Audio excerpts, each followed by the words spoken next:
All right, welcome to this video here where we're going to be taking a look at how to create a histogram using a data set that is given. Now, I'm going to show you a method that I like of a histogram, and that's going to be specifically going through or using mean and standard deviation as it helps us to see something based on normal distribution as well, or in comparison to normal distribution as well. If you want to, I'll explain kind of some ways of doing a general histogram as well when it comes to intervals that are seen or intervals that are used. So the example that we're going to use today is I took a look at Phil Mickelson's scores from the 2019 season, I think it was.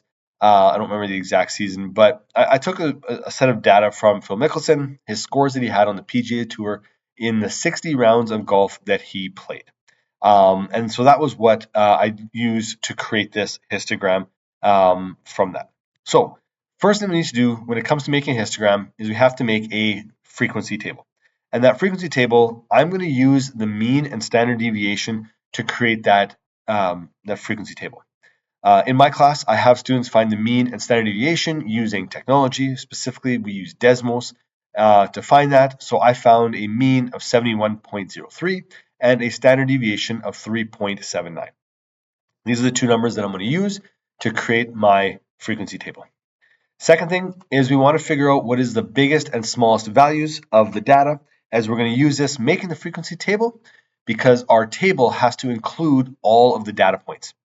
Now, it will depend on how many intervals we're going to have as well based on our mean and our standard deviation.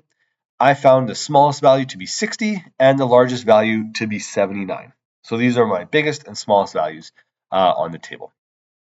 All right, last step is we're going to create the frequency table using the mean and standard deviation as our intervals. So here is the table that I'm going to do, and I'm going to put the mean right in the middle. In this case, we'll see. Hopefully it works there. If we need to, then we'll have to maybe move it up or down or add a piece here or there. From the mean, we're going to go up and down, creating intervals using standard deviation. So going down or up in this case here, I'm going to subtract 3.79, which is the standard deviation, from the previous one. So you'll notice I have intervals there of 59.66 all the way to 63.45. That's going to be the interval that I'm going to use to create this frequency table. And again, I'm using standard deviation as my gap instead of using something different, which you could as well. All right, sorry about that. Now, I'm going to do the same thing going up. Okay, so now I'm going to add standard deviation, and you'll notice that the bottom number, the smallest number, is smaller than 60, which is the smallest number that we have, or smallest data point, and 82.4 is the biggest number there, and that is bigger than our largest value, which is 79. All right, now what we want to do is we have these intervals, and we want to plug how many data points we have in each one. So the first grouping there, 59.66 to 63.45, how many data points do we have? So let's look at the chart, and maybe you can look at it as well, and you can try to count them up. If you want to pause the video here, you can. The only one that I found was 60. That's the only one that's between there. So that's kind of a 60, 61, 62, 63 value. It's the only one that we had there. So I'm going to do a one kind of mark for that. All right, so now we have how many times that has happened. Now I'm going to explain really quickly here. If you want to do something a little bit different, you could have done, let's say, groupings of, let's say, 4. So you could have gone from like 59 to 63, and 63 to 67, 67 to 71, 71 to 75, 75 to 79, and 79 to 83. That would have been an option that you could have done with your intervals as well, which gives us nicer numbers. I like to use a standard deviation as it leads towards a more normal distributed table in general. All right, let's get to the next interval there. We have 63.45 to 67.24. All of these data points are going to pop up. I think we have a total of, there we go, 8. Okay, so there are 8 data points that show up there. The next interval, I'm going to highlight a bunch there. We have a whole bunch of them there. Seems to be a very common interval that he had. And There we go. For a total of 21 data points that go between there. Now, what I would maybe suggest is going upward, like going down the columns or across the rows and taking, all right, 65, all right, plug it in the 65, where 65 goes, and 69, plug it in that interval, 74, plug it in that interval, and so on and so forth. That way you kind of cover them all. If you have a piece of paper with them on there, I would always check mark off which ones I've used already. That's something that you could do as well and try to fill it in. That's where the tick marks come in. I'm just kind of putting all the values in here as to what I have found with my frequency table. At the end, count up how many little tick marks you have.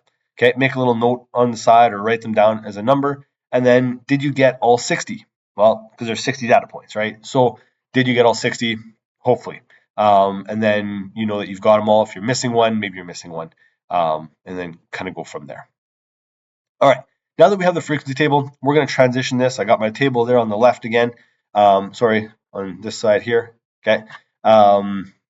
Right. So I have the table there and I've put the numbers in. Now I'm going to make my histogram. A histogram is a bar graph, except that the bars cannot be separate from each other. They have to fill the entire interval. So you'll see my intervals there on the bottom happen to be the same as the interval there on the left-hand side of my chart. I have a title for my histogram. I have the frequency along the left-hand side. I have the scores along the bottom.